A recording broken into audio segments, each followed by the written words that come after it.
Les vivants et les dieux, symboles et religions, par Michel Cazenave. Aujourd'hui, l'ésotérisme chrétien.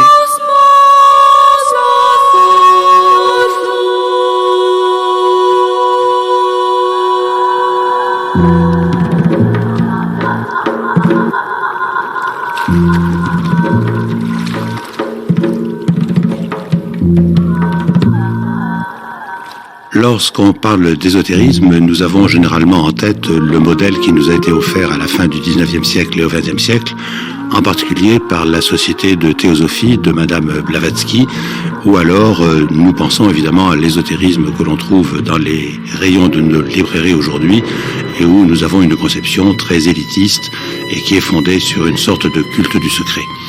Or, en réalité, depuis des années, à l'école pratique de hautes études, particulièrement sous la direction d'Antoine Fèvre, on a essayé de mettre sur pied une typologie de l'ésotérisme qui permette de remonter à sa vérité intérieure et où, d'une certaine manière, on voit qu'on s'appuie d'abord sur un certain nombre de notions dont les deux plus grandes, sans aucun doute, sont d'une part les correspondances entre le microcosme et le macrocosme et d'autre part le thème de l'imagination créatrice de ses propres réalités.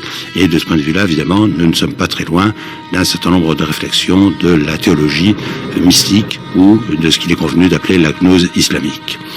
Pour essayer de penser cet ésotérisme, et particulièrement ce qui peut nous sembler à première vue assez étonnant, c'est-à-dire la notion d'ésotérisme chrétien, nous avons aujourd'hui avec nous Antoine Fèvre, directeur d'études honoraires précisément à l'école pratique de hautes études, dans la 4e section, celle des sciences religieuses, et d'autre part, Jérôme Rousse-Lacordaire, dominicain de la bibliothèque du Sauchoir, qui vient d'écrire un livre sur l'ésotérisme chrétien aux éditions du Cerf.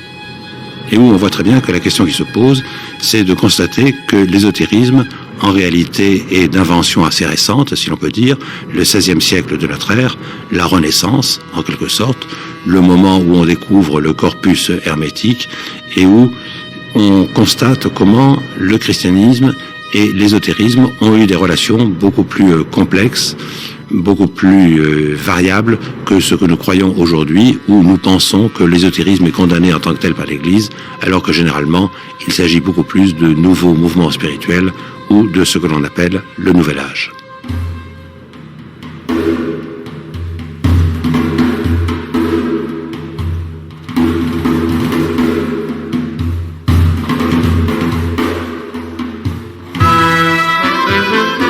Ésotérisme est donc synonyme de gnose, qui est une forme de connaissance qui repose sur des formes de symbolisme et qui a une dimension à la fois intellectuelle et expérientielle. C'est une forme de pensée qui apparaît sous sa forme relativement spécifique au moment de la Renaissance et qui comporte 4 caractéristiques fondamentales. La première, c'est l'idée des correspondances universelles ou de l'interdépendance universelle. La deuxième caractéristique, c'est l'idée que la nature est vivante et toute pleine de signification. La troisième caractéristique, c'est l'idée d'imagination active. C'est une imagination active s'exerçant sur des supports de médiation. Ce sont des symboles, ça peut être une méditation sur les anges, ou sur les lames du tarot, ou sur des mandalas, ou sur certains versets des Écritures. L'imagination active, ou sur la nature du corps humain, etc. L'imagination active qui s'exerce sur un certain nombre de supports concrets qui sont considérés de nature symbolique. Et la quatrième caractéristique, c'est l'idée de transformation ou de transmutation. Voyez par exemple en alchimie. Eh bien, aucune de ces quatre caractéristiques n'est spécifique de ce que nous appelons la forme de pensée ésotérique, mais le fait que ces quatre caractéristiques soient mises ensemble constitue cette forme de pensée. Alors l'ésotérisme chrétien, dès lors, c'est cette forme de pensée qui est représentée par des penseurs chrétiens. Elle n'est pas représentée seulement par des penseurs chrétiens, mais elle l'est notamment, et en Occident, par ce type de penseurs, lesquels peuvent être regroupés en courants. Je citais tout à l'heure la Kabbale chrétienne, qui apparaît essentiellement à partir de la fin du XVe siècle. Il y a ce qu'on appelle le courant de l'hermétisme néo-alexandrin, qui est chrétien lui aussi. Vous voyez, ça commence avec Marcille Ficin, notamment, quand Marcille Ficin traduit le Corpus Hermeticum, qui date du IIe ou IIIe siècle de notre ère, en pensant d'ailleurs qu'il était bien plus ancien. Ficin est l'auteur de quantité d'écrits, d'interprétations de ce texte écrit en grec, donc, et qui est païen, bien sûr. Il le fait dans un esprit essentiellement chrétien, comme les kabbalistes essayaient d'interpréter la Kabbale juive, notamment le Zohar, dans un esprit chrétien. L'hermétisme néo-alexandrin, qui est un des courants majeurs donc à l'aube des temps modernes, de l'ésotérisme occidental, et nous avons au siècle suivant, par exemple, le grand courant de la théosophie chrétienne. La théosophie chrétienne est représentée d'abord, en premier lieu, historiquement, au début du XVIIe siècle, enfin à partir des années 1610-1620, par Jacob Böhme. Eh bien, Jacob Böhme et ses successeurs, tout au long du XVIIe et du XVIIIe siècle, jusqu'à Louis-Claude de Saint-Martin au XVIIIe siècle, Franz von Baader au XIXe siècle, etc., ça représente d'une manière très spécifique ce courant qu'on appelle la théosophie chrétienne.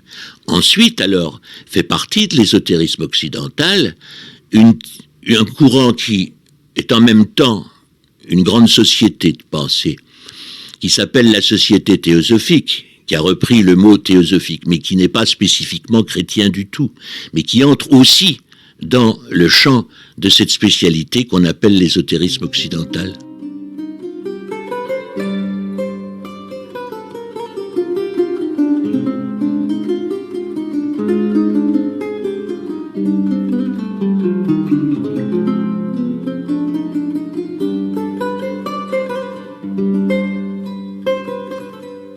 On a l'impression qu'énormément de choses se sont jouées à la Renaissance, parce que lorsque vous parlez du courant hermétisant avec Marcille Ficin, évidemment c'est la Florence de la fin du XVe siècle. Lorsque vous parlez de la Kabbale chrétienne, on voit très bien quelle importance à quelqu'un comme Pic de la Mirandole, et on a l'impression qu'il y a eu un moment, je dirais fin XVe, début XVIe siècle, dans lequel les choses se sont cristallisées, où ont surgi, peut-être d'ailleurs en même temps par la redécouverte ou la découverte de textes oubliés ou de textes d'autres cultures dont on n'avait pas tenu compte jusqu'alors. Mais c'est exactement ça, parce que c'est à ce moment-là que pour la première fois, un certain nombre de penseurs, je citais Ficin tout à l'heure, il y a aussi bien sûr Pic de la Mirandole, etc. et d'autres, ont eu l'idée de rassembler un certain nombre de traditions, de textes, pour les mettre en quelque sorte en consonance. Avec l'idée d'ailleurs qu'il devrait exister un dénominateur commun entre ces différentes traditions, dénominateur commun qui serait une sorte de, comme il l'appelait, une philosophia perennis, une philosophie éternelle, dont les représentants auraient été Hermès Trismégiste, Platon, Orphée, Pythagore, voire les Sibylles. Alors, quels étaient ces matériaux qu'il s'agissait de mettre en consonance avec le christianisme, justement?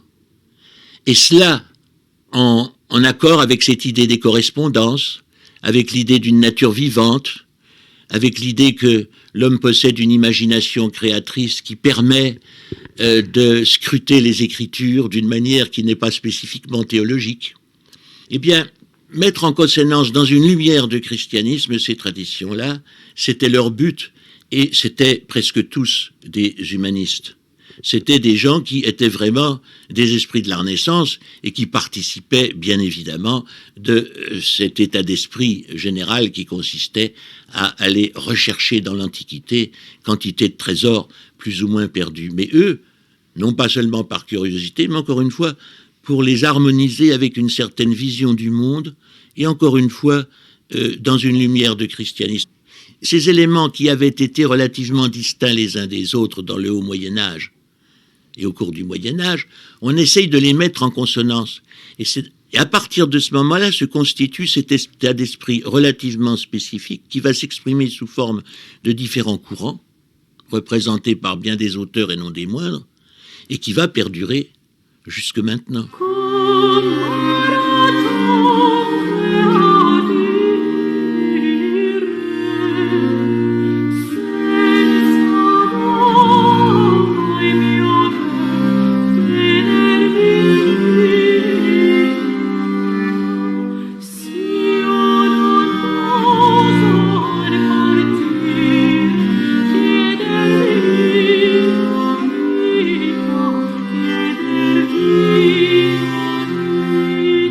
Ce qui est assez étonnant, Jérôme Ross-Lacordaire, c'est que cet ésotérisme chrétien à sa naissance, si l'on peut dire, en réalité a l'air assez bien admis et d'une certaine manière, je veux dire, va irriguer toute la Renaissance, va même encore se poursuivre au début du XVIIe siècle. Évidemment, je pense à quelque chose comme le mouvement des Rose-Croix. Et on a l'impression que la position de l'Église n'est pas du tout celle que l'on va connaître par la suite. Effectivement, rétrospectivement, on a souvent l'impression que l'ésotérisme est fort peu apprécié des instances officielles de l'Église, et même non officielles aujourd'hui. Et ces gens-là ont parfois tendance à projeter sur le passé les jugements d'aujourd'hui. Or, à la Renaissance, et assez longtemps, je crois même jusqu'à la fin du XIXe siècle, pas dans toutes ses composantes, mais l'ésotérisme est non seulement toléré, mais même promu y compris par des autorités ecclésiastiques. D'abord, n'oublions pas que les premiers instaurateurs de cet ésotérisme sont des clercs, Marcille Fuissin ou Pic de la Mirandole, en tout cas en milieu catholique, qu'on en trouvera d'autres, des évêques, Agostino Stecco un peu plus tard, Pierre Galatin aussi, grand promoteur de la cabale chrétienne. Et quand je citais le 19e siècle, je pense par exemple à quelqu'un comme le chevalier Drac, un juif converti au catholicisme, qui met la cabale au service de l'apologétique du christianisme, très explicitement, et son maître en théologie, un important jésuite à Rome, vante les profonds mystères de la Kabbale au service du christianisme. Et on pourrait encore mentionner le cardinal Pitra ou des gens comme ça, qui s'inscrivent dans un courant qu'on qualifierait d'ésotérique et qui sont des chrétiens tout à fait orthodoxes et je crois incontestables. Précisément, cet ésotérisme chrétien, Jérôme Ross-Lacordaire, tel que vous le présentez, on voit bien comment, en effet, il a, je dirais, été tout un courant du christianisme, et même particulièrement à l'intérieur de l'Église catholique, on voit apparaître des noms dans des régions auxquelles on ne s'attendrait pas. Je pense par exemple à un personnage comme le père Athalas Kircher.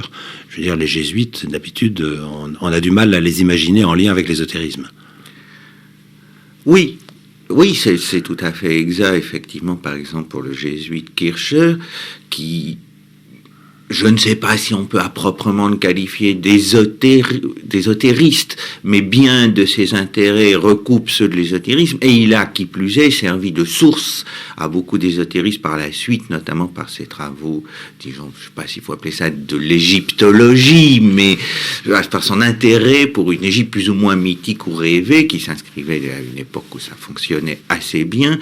Mais c'est vrai qu'on trouve ça dans des lieux ou chez des personnages chez qui, a priori, on ne s'y attendrait pas. Je pense, par exemple, beaucoup plus récemment au portier de la Grande Trappe de Soligny, donc un trappiste qui est mort, je ne sais plus, il y a une quinzaine ou une vingtaine d'années, et qui écrivait dans des revues proches de René Guénon, sous le nom d'Élie Lemoine, Portarius ou autres.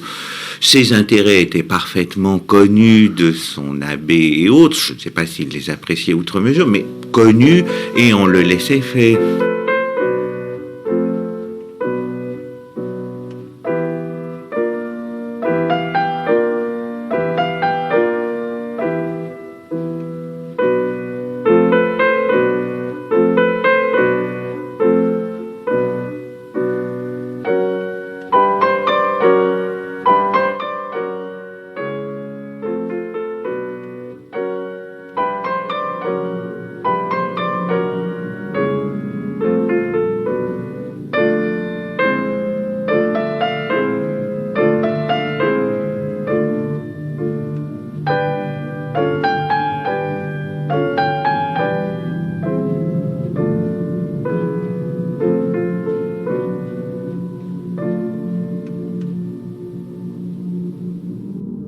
Il y a également le courant qu'on appelle le courant rosicrucien. Le courant rosicrucien qui apparaît lui aussi au début du XVIIe siècle et qui ressemble par bien des côtés au courant théosophique, s'en distingue néanmoins par une philosophie de la nature très spécifique.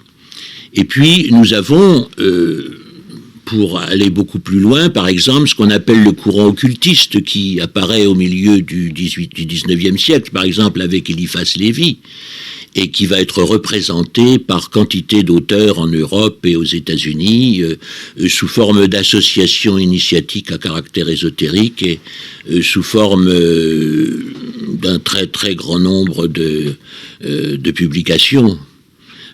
Portant toujours sur les mêmes choses, sur une manière occidentale de comprendre la Kabbale juive, sur le tarot par exemple, sur les textes hermétiques anciens attribués à Hermès Trismégiste.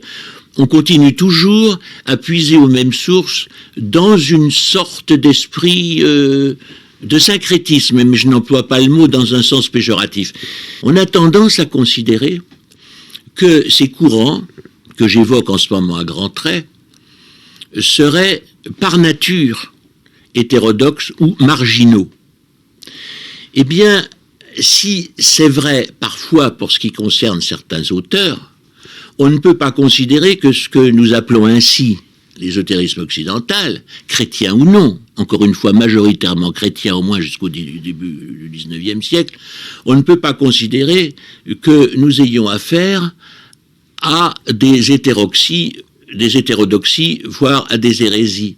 Quelquefois, il y a des discours qui sont hérétiques, généralement ils ne le sont pas, parce que nous avons affaire à des penseurs, à des croyants, qui, généralement, dans la grande majorité des cas, ne contestent pas du tout l'autorité de leur Église, ne contestent pas du tout la raison d'être de l'Église constituée dont ils font partie.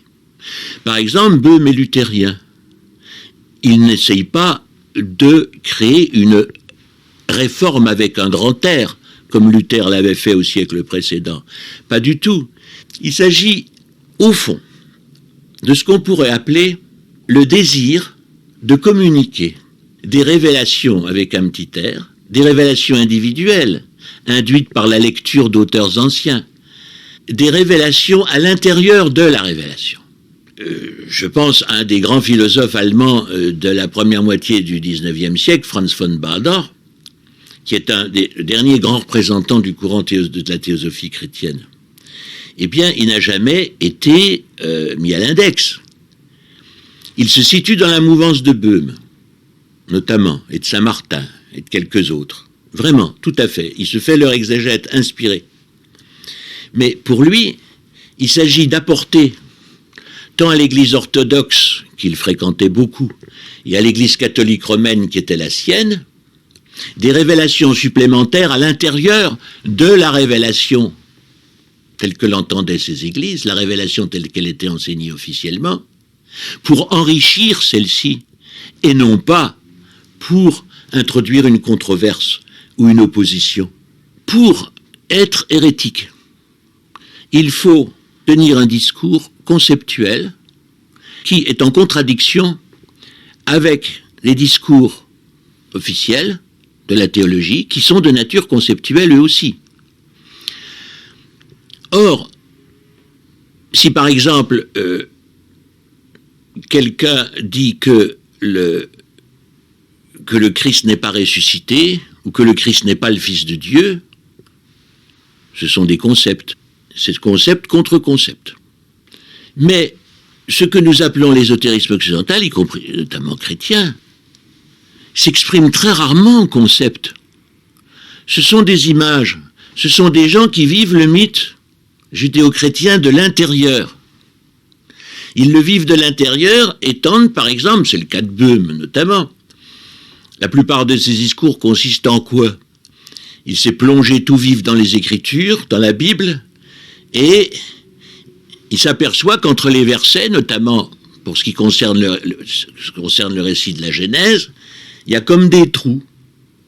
Qu'est-ce qui se passe entre le moment où le serpent vient tenter Ève, où Ève tente le serpent? Qu'est-ce qui se passe juste avant que Adam soit coupé en deux et que la femme soit créée du même coup, etc. Leur imagination active, suscitée par une expérience très spécifique en théosophie chrétienne, qui s'appelle en allemand la Zentralschau, la vision centrale, qui est une manifestation, une expression de l'imagination créatrice telle qu'ils l'entendent.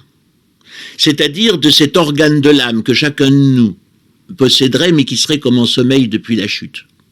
L'utilisation de cette imagination créatrice nous permet de pénétrer au cœur même de ce dont les Écritures saintes ne peuvent nous parler que d'une manière allusive, même si on continue à les considérer comme la parole de Dieu.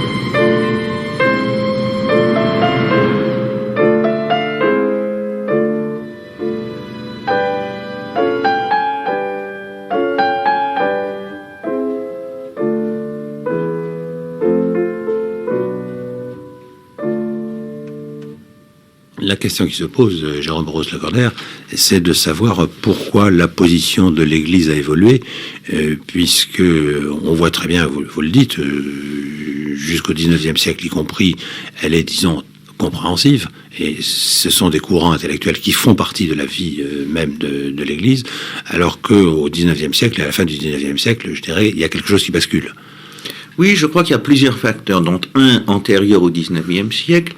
Il me semble que l'hostilité assez rapide, enfin assez vite venue entre la franc-maçonnerie,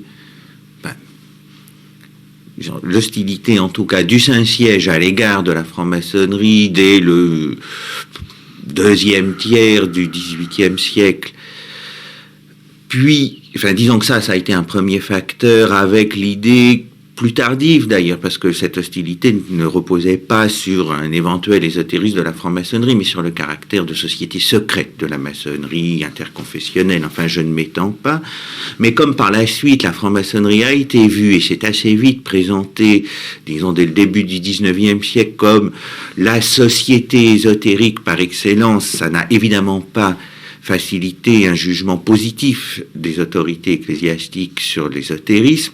Et l'autre point, je crois, donc plus tardif, dans la deuxième moitié du XIXe siècle, ça a été le développement de l'occultisme et de certaines de ses composantes, comme le spiritisme, ou je ne sais pas comment appeler ça, le théosophisme, enfin en tout cas la doctrine de la société théosophique de Madame Blavatsky, qui, les deux, par bien des points, s'opposaient peut-être pas au christianisme, mais en tout cas au catholicisme, s'associait à des courants peu appréciés des autorités catholiques de l'époque, comme certaines perspectives évolutionnisme, les sciences, enfin notamment l'histoire des religions comparatives et autres.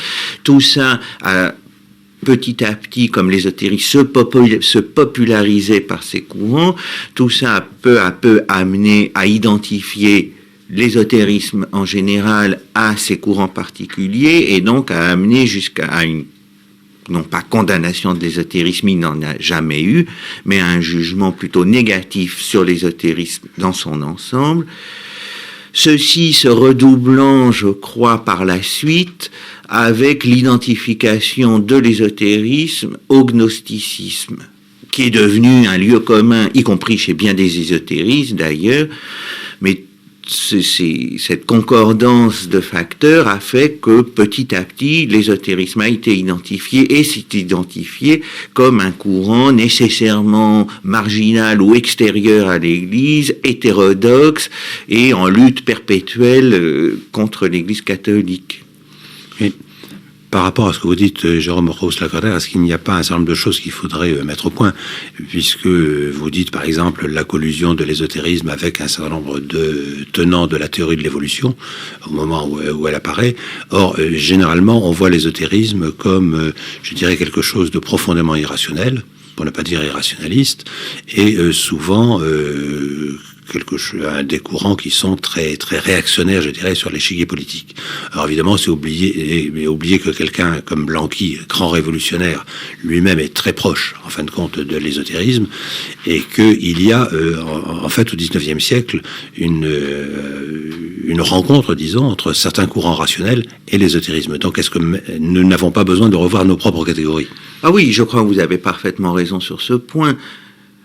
C'est pas d'ailleurs tant qu'il y ait eu une collusion entre des tenants de l'évolutionnisme et des ésotérismes, mais c'est que certaines des doctrines scientifiques promues à l'époque ont été en quelque sorte transposées à l'intérieur de l'ésotérisme, et surtout plus largement que l'ésotérisme, ou disons l'occultisme du XIXe siècle, s'est voulu une science obéissant aux critères scientifiques posés à l'époque, relativement positiviste, empirique. C'était une science expérimentale, comme le spiritisme voulait vous faire expérimenter, éprouver ce qui avant était de l'ordre de la croyance. Donc il y a effectivement une volonté de la part des ésotéristes de se conformer aux critères critères scientifiques de l'époque, on pourrait même dire au positivisme de l'époque, chose d'ailleurs pas toujours appréciée du côté des représentants officiels de la science, mais il y a aussi bien des représentants officiels de cette science qui ont plus que fricoté, si l'on peut dire, avec l'ésotérisme ou certaines de ses composantes. On peut penser, c'est celui qui me vient à l'esprit, à Camille Flammarion par exemple. On peut penser, même si ça n'est pas un scientifique, mais à Auguste Comte.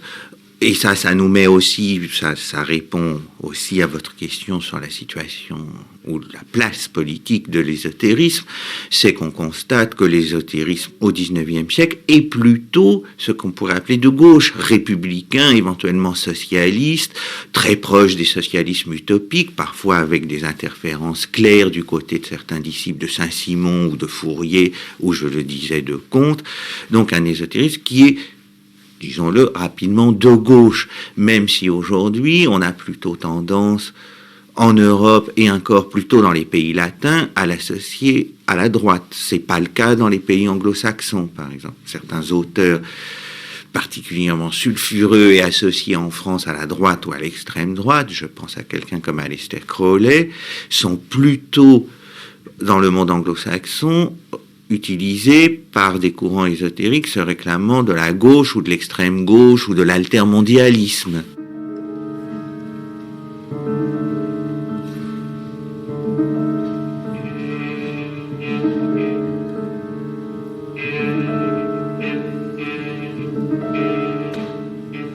Alors, est-ce que en même temps, dans cet ésotérisme chrétien dont nous parlons, qui se rapproche déjà de l'époque moderne, et je pense particulièrement au XIXe siècle, il n'y a pas quelque chose qui, je dirais, baigne en même temps dans une mentalité générale. Je pense par exemple à Vintra, la manière dont il parle du féminin, de la femme, etc. Et on a l'impression que nous sommes assez proches, je dirais, d'une part d'un certain nombre d'intuitions romantiques, et de ces succédanés, de ce qui va venir derrière. Vous parliez d'Auguste Comte, on sait le culte de Clotilde Levaux, on sait la quête du père enfantin à la recherche de la mère universelle, etc. Donc on a l'impression qu'il y a une espèce de bain général dans lequel nous sommes. Oui, de toute façon, je ne pense pas que l'ésotérisme soit, ou les ésotéristes plus exactement, soient exempts ou protégés, enfin pour autant qu'il faille l'être, protégés des courants de pensée majoritaires de leur temps. Je le disais à propos de la science, on peut le dire effectivement, vous souleviez ce point à propos du féminisme, à propos de certaines conceptions progressives ou progressistes de l'histoire. Est-ce que ça n'est sans doute pas vrai de tous ces tenants-là? Je pense par exemple à un Joseph de Maistre qui lui se trouve plutôt, qu'on a plutôt rangé du côté contre-révolutionnaire, encore que par bien des aspects il rejoint, comme tous ceux qui sont contre, malheureusement, il participe aussi de ce à quoi il s'oppose, ne serait-ce qu'en s'y opposant. Mais c'est vrai que l'ésotérisme est perméable aux pensées de son temps et varie et de ce point de vue-là, varie aussi, y compris à l'intérieur de l'ésotérisme spécifiquement chrétien, ou qui se disait, voire spécifiquement catholique. L'intérêt de certains ésotéristes récents, même du XXe siècle, et catholiques, et je pense même à quelques prêtres, pour les religions orientales, l'hindouisme, le bouddhisme, n'est évidemment pas sans rapport avec la redécouverte de ces courants-là à partir de, disons pour la France, à partir de la fin du XIXe siècle, n'est même sans doute pas sans rapport avec les courants modernistes à l'intérieur de l'Église, même si ce sont des gens qui étaient par ailleurs plutôt hostiles aux modernistes. Donc c'est vrai que ces courants ésotériques et leurs représentants participent des plus vastes courants de pensée de leur temps.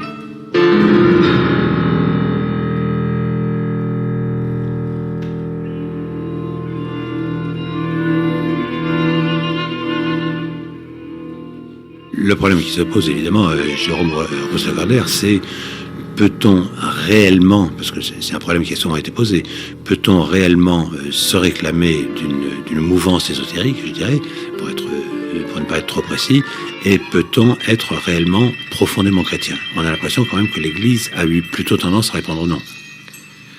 Alors, je ne sais pas si l'Église... Enfin, plutôt tendance, on peut dire que oui, actuellement. Je crois qu'il n'y a pas de critique réel de l'ésotérisme ou de courants ésotériques parce qu'ils sont ésotériques avant finalement la fin du XIXe siècle et je dirais avant le spiritisme et le théosophisme. Comme je l'avais dit, la critique de la maçonnerie, la première critique de la maçonnerie n'est pas une critique de l'éventuel ésotérisme de la maçonnerie, c'est une critique d'une certaine forme sociale.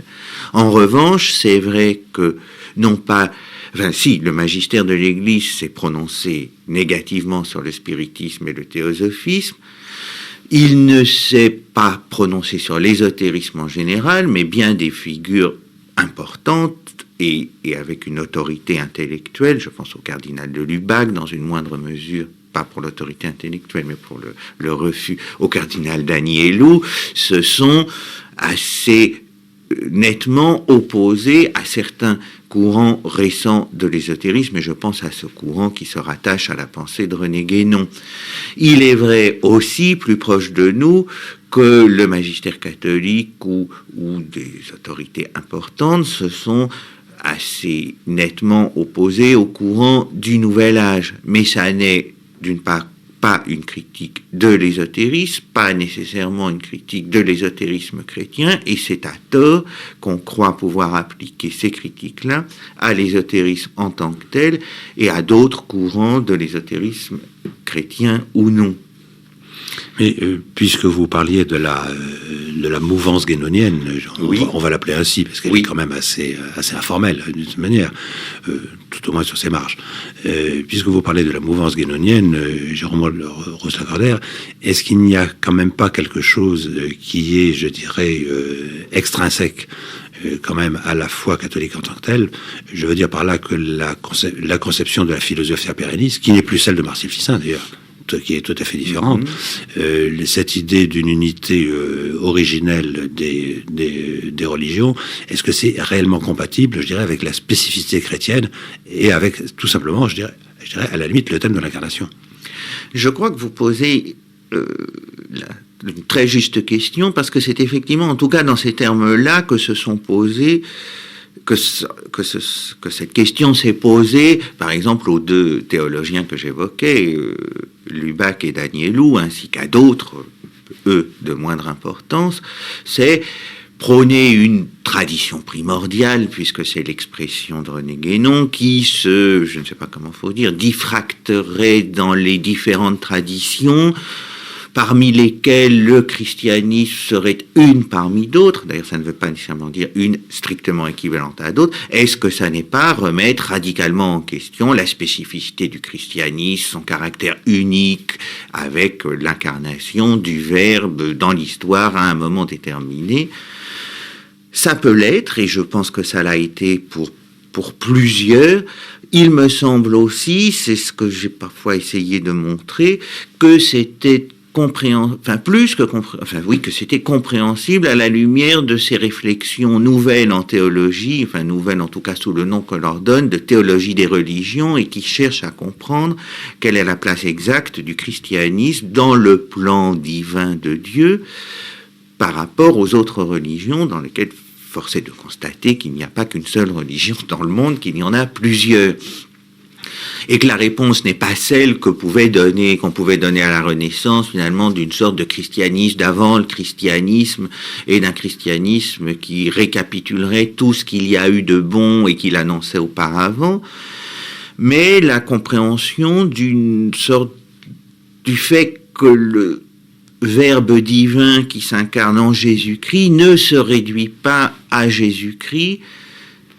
Enfin, ne se réduit pas à Jésus-Christ. C'est une question assez délicate à exposer. Non pas délicate parce que je friserais d'hétérodoxie, mais parce qu'elle est relativement technique.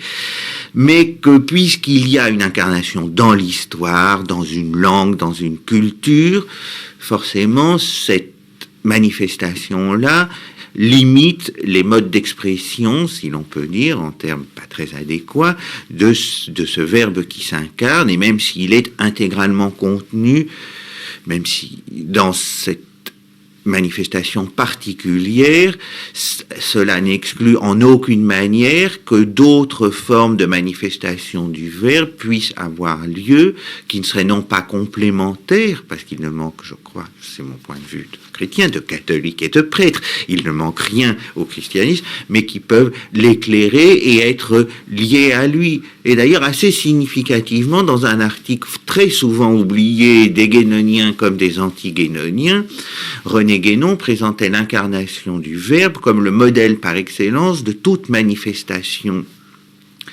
de Dieu, ou du principe, comme il aurait plutôt dit, et le modèle par excellence est ce à quoi et l'aune à laquelle on pouvait mesurer les autres traditions. Donc un lien entre ce qui est le centre du christianisme, l'incarnation du Verbe, et les autres manifestations de ce Verbe, qui maintient une prééminence réelle de l'incarnation. Mais est-ce que c'est la même chose, Jérôme Roussel-Cordaire, est-ce que c'est la même chose de dire qu'il y a eu une tradition primordiale, et je dirais une vérité première, si l'on peut dire, qui s'est ensuite fragmentée en différents rameaux, ou de faire une théologie comparative des religions.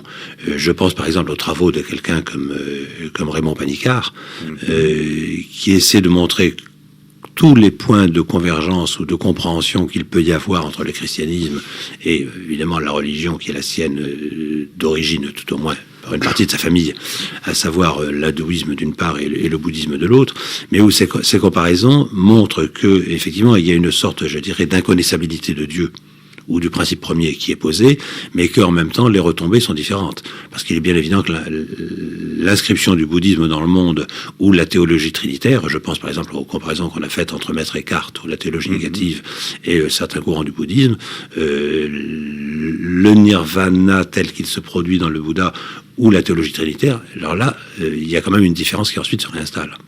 Je crois qu'il y a une réelle différence. C'est vrai que le modèle de Raymond Panicard, n'est pas du tout celui que j'adopte, puisque lui, effectivement, part plutôt d'un modèle que l'on dit, disons, théocentrique. Il y a cette divinité, ou cette déité inconnaissable qui se manifeste. Alors ça, d'ailleurs, ça serait relativement compatible avec certaines conceptions relativement extrêmes et peu chrétiennes, à mon avis, du guénonisme. Je crois qu'une compréhension réellement chrétienne doit partir de la personne du Christ et reconnaître que la tradition, que ce qu'on appelle la tradition primordiale, et là je reprends à peu près les mots de Guénon, ça n'est pas autre chose que la tradition du Verbe. Et que donc c'est à partir du Christ que le chrétien guénonien, si l'on peut dire comme ça, l'expression est peu heureuse, mais facile, que le chrétien guénonien comprendra la tradition primordiale. Et puis j'ajouterais que il me semble qu'un guénonien vraiment chrétien est d'abord un chrétien, et que son premier critère c'est le Christ, c'est pas Guénon, c'est pas Saint Guénon, même si ça existe beaucoup chez certains disciples de Guénon. Guénon, la boussole infaillible, à l'aune de laquelle on mesure tout. Pour un chrétien, c'est le Christ, la boussole. C'est même Jésus-Christ, la boussole infaillible.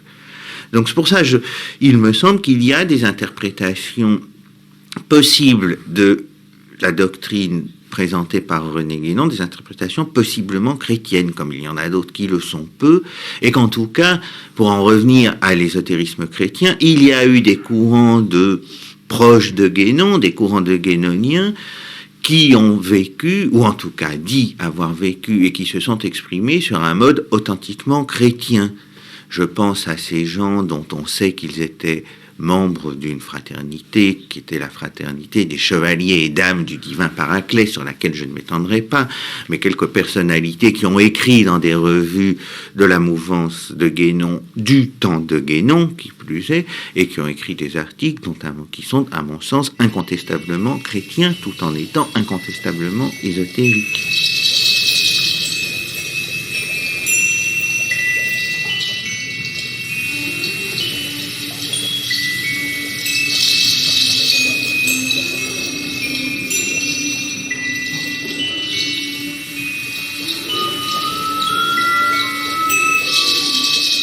Mais alors, Antoine Fèvre, si je parlais d'hétérodoxie ou de marginalité, c'est qu'on a l'impression qu'au début, je dirais, cet effort de réflexion est assez bien accueilli par l'Église. L'Église du début du XVIe siècle, Jules II, par exemple, etc. Bon, on le voit très bien, accepte très bien ce genre de choses.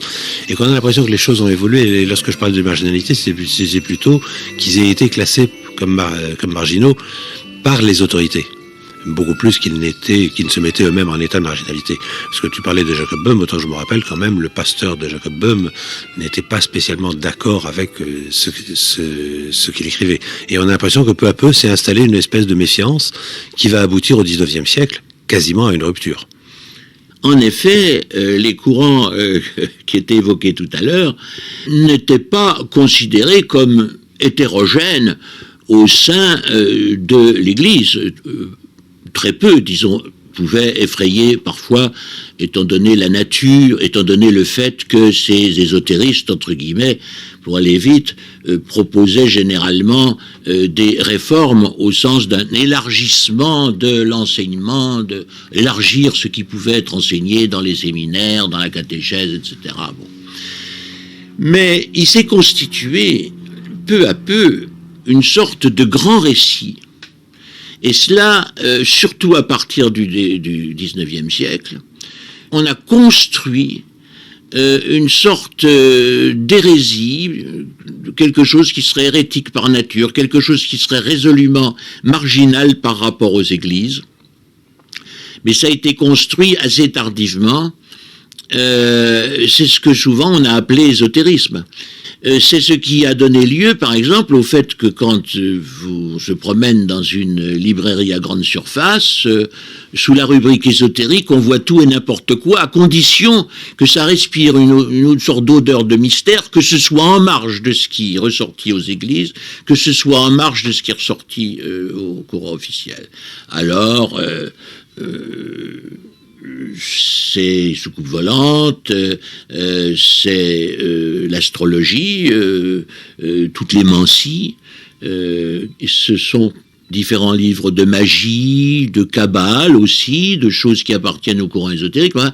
C'est quantité de choses, une sorte de fourre-tout. Le New Age, bien sûr, aussi. Alors, le New Age nous intéresse, nous, historiens des courants ésotériques occidentaux, ainsi qu'un certain nombre de nouveaux mouvements religieux, dans la mesure où une partie de la littérature dite du Nouvel Âge, du New Age, ainsi que des nouveaux mouvements religieux, puissent parfois souvent, dirais-je, une partie de leur inspiration dans les courants évoqués tout à l'heure.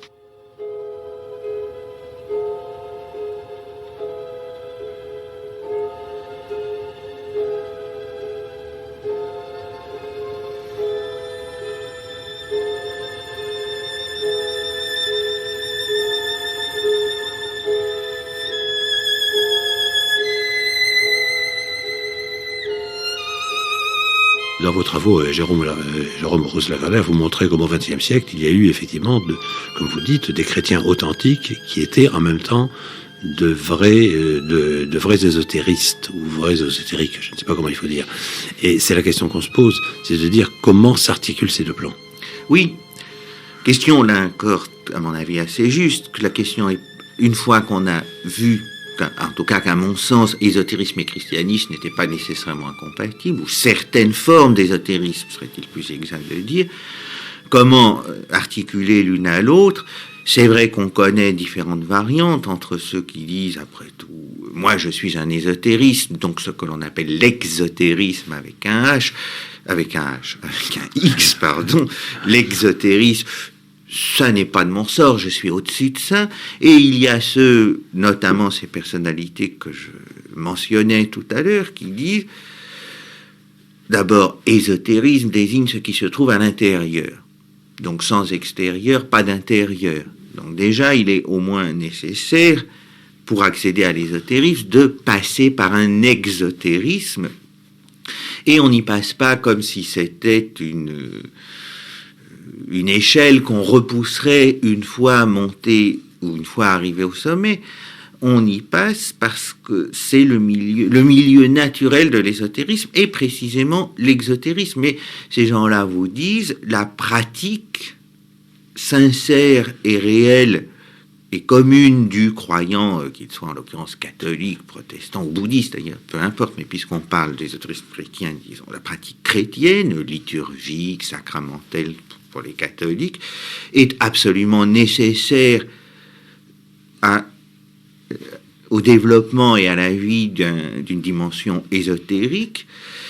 Et certains ajoutaient même, puisque l'ésotérisme est la dimension la plus profonde et peut-être la plus haute, cela suppose déjà d'avoir épuisé toutes les possibilités, épuisé au sens propre du mot, toutes les possibilités de l'exotérisme. Et comme dans l'exotérisme chrétien, le premier commandement, c'est celui de la charité, cela suppose d'avoir atteint la charité la plus extrême.